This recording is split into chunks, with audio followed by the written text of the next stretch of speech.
Hey guys, Rollout or Taylor here, and today I'm back with another Division 2 video, and it was the state of the game today, and there was a lot of cool information, mainly regarding PvP in the Division 2. Now quickly, I do just want to say I'm sorry for not covering last week's, but I felt like there wasn't enough news to warrant me making a state of the game recap. Anyway, with that being said, let's jump straight into all of this week's state of the game news. So the big talking point is Title Update 3, including the raid. Unfortunately, that has been delayed to next month. We have no exact date, but with the PTS and all of the testing that needs to be done, they've pushed back the raid and obviously Title Update 3 to give us time to test it and make sure it's the best experience when it is ready to launch. With that being said, if you own a copy of the Division 2 on PC, whether that's on the Epic Games Store or on Uplay, you'll have access to the PTS, so make sure you do download it and test it out. Go ahead, break things, just make sure you're reporting all of the bugs and the kinks you're coming across on the official Division forums. So right, let's get into what Terry Spear had to say on this week's State of the Game then. Starting with a whole bunch of changes to the normalization.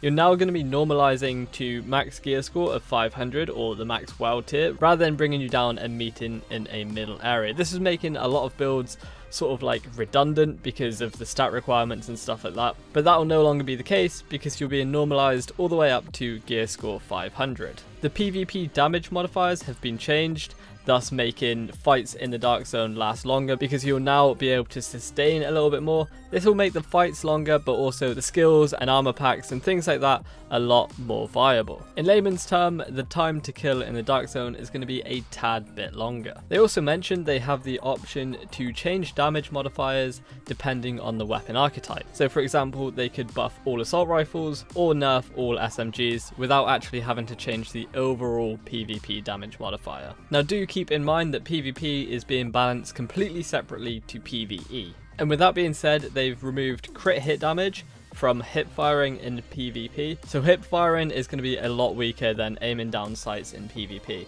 Again, this doesn't carry over into PvE and you can still hip fire, gain your crit hit damage and whatnot without any worries. They've also changed how contaminated and non-contaminated loot works in the Dark Zone. A lot less non-contaminated loot will be dropping, but more contaminated loot will in turn be dropping.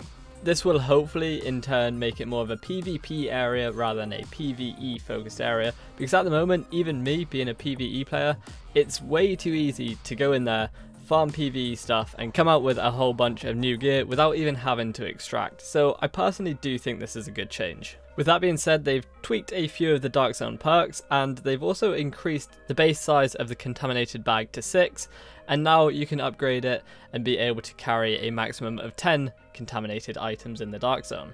A couple of occupied Dark Zone changes now. They're adding the Rogue and Manhunt loops back to the occupied Dark Zone, kind of just like how the Division 1's Dark Zone originally was, but there will not be any grey Rogue loop in the occupied Dark Zone. As well as that, they're cutting the AI patrol amount in the occupied Dark Zone because it was just too much, and they want the PvE activities to take place around the landmarks and the PvP activities to take place everywhere else in the Dark Zone. One last Dark Zone change they mentioned is that they had way too many brackets splitting up players, and they were actually pretty honest and they said that half the time the Dark Zone would never be full. And they've now cut down the brackets to 2. A bracket for players from 1 to level 30 and another bracket for any player in World Tier 1 to 5. So the Dark Zones are going to be a lot more full and a lot more hectic. Although I said that was the last Dark Zone change to mention, they did have one more, but this isn't going to be in Title Update 3, this is going to be further down the line I believe. And items of gear score 515 will now drop in the occupied Dark Zone.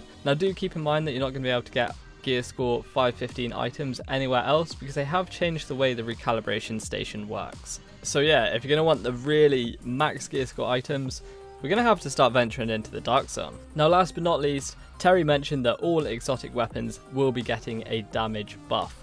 He didn't say how or how much that's going to be, but he just mentioned that they will all be receiving a damage buff. But anyway, that is it for this week's State of the Game. I'm sorry if I missed anything. I always try my best to take as many notes as possible when watching these.